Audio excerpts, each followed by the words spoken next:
Okay, so yung loan app na pag-uusapan natin claims to be legit. Kaya binalikan ko siya, na-approve ako guys. Kaagad kong natanggap sa aking Maya yung funds. At mukhang okay yung interest niya ha. But is it really okay by my standards? So ready na ba kayo guys because this vlog is gonna be juicy. At baka ma-information overload kayo. Kasi yung pag-uusapan natin ay si Mokasa. Wait, ang dami yung dapat alamin sa loan app na to ha. So keep watching.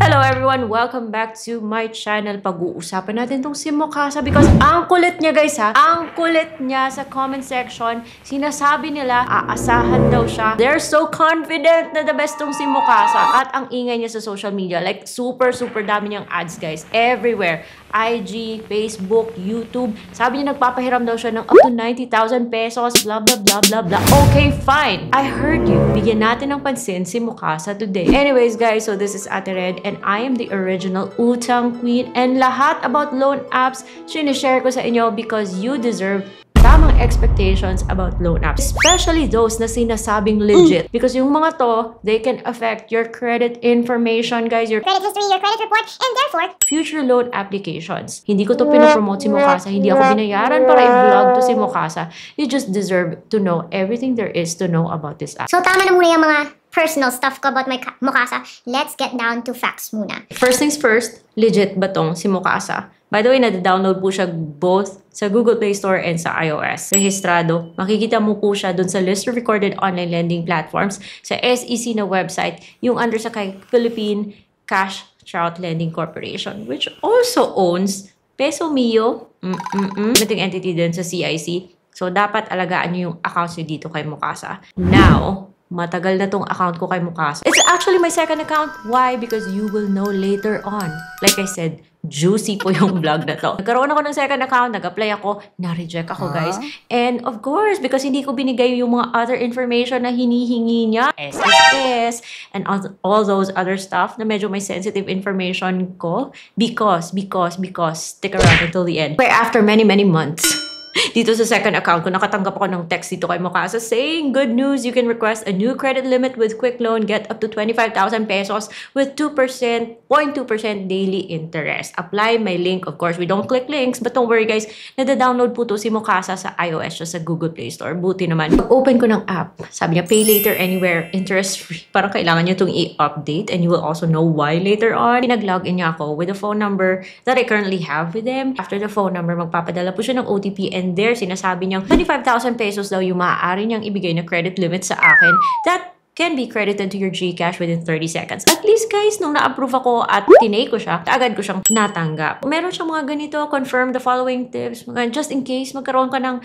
certain, hiccup sa pagtanggap ng OTP or pag-login, just take note of the following. Make sure na tama yung phone number mo. Check na hindi po napunta sa spam yung OTP. Go outside or near a window for better signal. So, matagal dumating yung OTP, kaya yun din yung ginawa ko, guys. Sabi niyo, start to reapply for your credit. Please update your profile to the latest. Check carefully to make sure that there are no errors or omissions.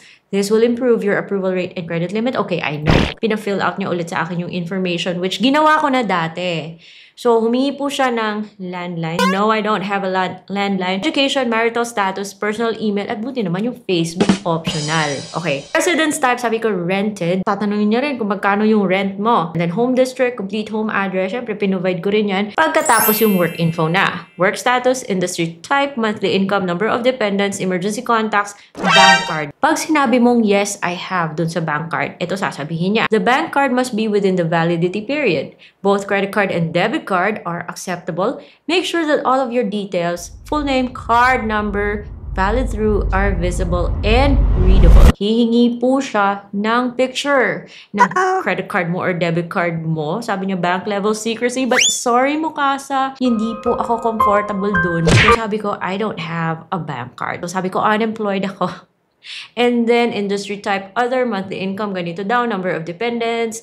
So, totoo naman, stay at home naman ako na housewife. May hingi siya ng other information kasi sabi niya, complete mission pa yung sabi niya ha. Credit limit and approval rate both doubled. Yung hinihingi lang naman niya, SSS Health, Pag-ibig, PhilHealth, other stuff. Yun lang naman yung hinihingi niya. But really, gusto mo ba siyang bigyan? Gusto mo ba talagang mag-share? Especially after yung mga things na i-share ko sa inyo mamaya. So wait muna, wag niyo munang i-download. I will explain later. Failure to provide proof of income will greatly affect our judgment of your financial health. Mukasa Will not be able to offer you the best loan amount of pricing and you won't be able to submit and strongly suggest. So dapat ngayon pa lang mag-decide ka na kung ibibigay mo yun o hindi. But wait, it was gifts daw. Credit report, valued at 150. And quick loan, guys, just a tip. If you need your credit report, instead of using Mukasa, mas madali sa lista. Dahil dati, na-try ko to, nahirapan lang ako. I skip yung part na yun na humihingi siya ng mga SSS login. I don't feel safe.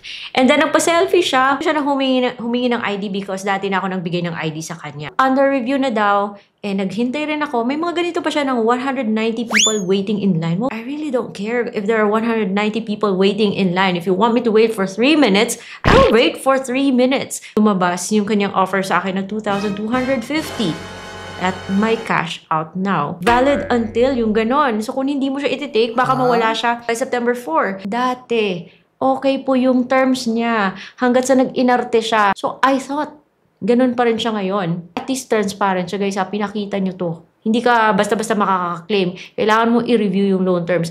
And there, I found out na yung 2,250 na yan, babayaran mo yan sa loob ng 30 days, 2,453. Kasama na doon yung fees na 155. Yung total na babayaran mo, which kita mo naman doon, at least alam mo na 2,453. Dati, buo siya natatanggap. And I liked Mukasa for that. May plus point siya dati. Ngayon, hindi na siya buong matatanggap, guys. Tatanggap mo is 2,995 na lang. Pero yung babayaran mo after 30 days is 2,453. Yung interest sa 203, okay siya sana, no? Kasi 9% lang siya. Pero kung isasama mo naman yung 155, sumobra siya konti sa ceiling ni BSP na 15%. Correct me if I'm wrong, but for loans na non-collateral, less than 4 months yung tenure, and then less than 10,000 pesos, dapat nasa 15% lang yung monthly effective interest. Dapat kasama na doon yung service fee tsaka yung convenience fee. So, interest plus yung mga fees na yan, dapat hindi po lalagpas ng 15%. Ito, sumobra siya ng konti. Which I think, okay pa naman sana. Pero sana, buo na siyang matanggap. Ito kasi nag-deduct siya ng service fee. Nag-deduct siya ng convenience fee. Which is something na I don't like. Ayoko sa mga loan apps na advance kumakaltas ng mataas na fee. So, ewan ko sa inyo, pero mukhang okay na rin. Okay na rin. Pwede na rin siyang tiisin. Pwede na rin siyang nunukin. Pero para sa akin, dahil may experience na po ako dito kay Mukasa, di po siya tulad ng dati. Okay na sana siya dati, but now I think it's worse. Coming from someone na dati ko na siyang na-observe. Kung iti-take mo yon at kung payag ka na kakaltasan ka at ito yung babayaran mo after 30 days, then kailangan mo pang mag-selfie ulit. Kailangan mo mag-OTP. Pero pag okay naman lahat, approve ka, then tanggap mo siya kaagad. At least okay yun. Well, Mukasa, hindi po ako comfortable dyan sa mga hinihingi yung other information. Buti na lang na-approve ako kahit na-skip ko yun. Kasi dati, I skipped that. Ayaw niya akong i-approve. Pwede mo lang iwasan yung pagbigay ng ganyang information. Iwasan nyo na kasi there are just other people not comfortable giving those information. Like, log in mo sa SSS na portal. Hello? Other people are not comfortable taking a picture of their cards. At least para hindi nyo naman masabi na super nega ako, guys, and very biased. Tingin ko mga plus points ni Mukasa. Number 1, registered po siya sa SEC. Kung if you're looking to like improve your credit score, then submitting entity din siya sa CIC or Credit Information Corporation. Kung approve ka niya, kaagad mo naman siyang matatanggap. Kaya na rin yung interest niya kahit na lumagpas siya ng konti sa 15%.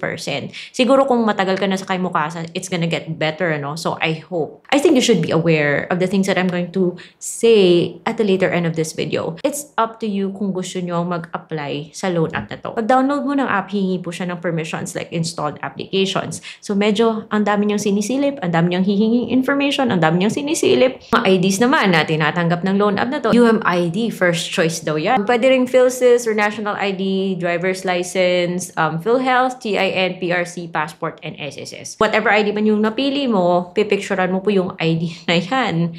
And you just need to follow the instructions. So kanina, hindi na ako nag-provide ng ID because dati ko na siyang binigay. And for your reference, yung binigay ko sa kanya was my PhilSys kasi sabi niya first choice, di ba? So, there are some information na ayaw ko talagang ibigay sa kanya and luckily na-approve naman ako. Up to 90,000 pesos doon yung pwede niyang ibigay na credits pero nasa kay system naman talaga kung magkano yung ibibigay sa'yo. I wanna see all the details of my colorful history with Mokasa, you can check my videos. But let me just give you a few summary because utang to, ang dami yung dapat i-consider. And bakit ako nagkaroon ng dalawang account kay Mokasa? Or why is this my second account? Siya dati. Si Mokasa, meron siyang standard na account. Meron din siya yung parang buildable na account na kung hindi ka ma-approve sa standard, at dun ka magbe-build ka kunyari ng account mo sa kanya, magdi-deposit ka ng pang-credit limit mo, guys. Instant yung approval, wala na siyang ibang hihinging information. Kung gusto mo ng mataas na credit limit, then kailangan mo rin mag-deposit more kung nasa constructive yung account mo. So, buti na lang at 1,000 lang yung ano ko sa kanya ha, yung dineposit ko sa kanya ha, dahil after 2 years, or after a lot of months, nagpa-cancel ako ng account sa kanya kasi nag-iiba siya, guys. Ano ba nangyayari dito kay Mokasa? Tinanggal niya yung aking isang credit limit. So sabi ko wala nang patutunguhan yung account ko dito kay Mokasa dahil hindi na ako makakapag-cash advance. So gusto ko sanang ipa-cancel yung account ko. Gusto ko sanang i-refund yung total matagal na. Wala akong late kay Mokasa at meron kaming supposedly agreement na hindi niya na-honor. Anyways, so gusto ko na talaga magpa-close ng account pero never ko natanggap yung 1,000. Kaya dati in-insist ko talaga na kung instead of the constructive niyang business model, instead of the constructive account kay Mokasa, mas mabuti pang mag-secured credit card kayo sa bangko, no? Or di kaya kay Maya. Hindi na nga lang, guys, hindi ako nag-additional deposit dito kay Mokasa because never ko nakuha yung 1,000 pesos kung refundable. At hindi 1,000 yung matatanggap mo, ha? Yung sabi niya ay refundable is 980. 980 na nga lang, hindi niya pa sinole. So, na-cancel yung first account ko sa kanya at never ko talagang natanggap. I tried. Nag-communicate ako with customer service. Yung customer service niya parang low IQ din. Gave them a chance.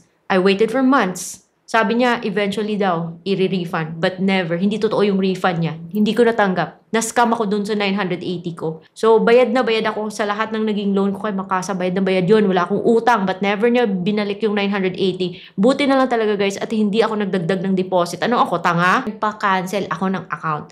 At pag nagpa-cancel ka ng account kay Mokasa, hindi ka makakabalik under that same phone number. Akala ko talaga, guys, nag-improve siya. Insist na legit siya, tapos improve siya. So, gumawa ako ng bagong account. Kahit na magkaiba yung registered number mo kay Mokasa at iba yung padadalhan mong number for as long as it's yours and you can verify that it's yours, matatanggap mo. Pwede ibang GCash basta sa'yo. Siyempre walang problema, dapat sa'yo yung G or Maya, whatever. Ito yung naging experience ko kay Mokasa. So for me, I am sorry Mokasa. Mga nag-deposit sa kay Mokasa ha, let me know kung nabawi nyo ba yung mga dineposit nyo sa kanya. Hindi ko nabawi yung 1,000 na supposedly refundable. Hindi niya sinole. And then, so, let me know. Kamusta ba yung naging experience nyo dito kay Mokasa? So, now, yung mga nagko-comment dyan sa YouTube ko ha, sagutin nyo ako. The best pa rin si Mokasa, given these things. Okay, Mokasa, ayaw nyo man lang mag-sorry sa akin na hindi nyo binalik yung 1,000 ko at hindi nyo in-honor yung sanang agreement natin. Hopefully, nag-change na siya and sana naman maging better yung experience nyo kasi legit naman siya, diba? Tanggap naman siya. So, I hope you find this video useful, mga guys, mga subscribers, and I will see you on my next vlog.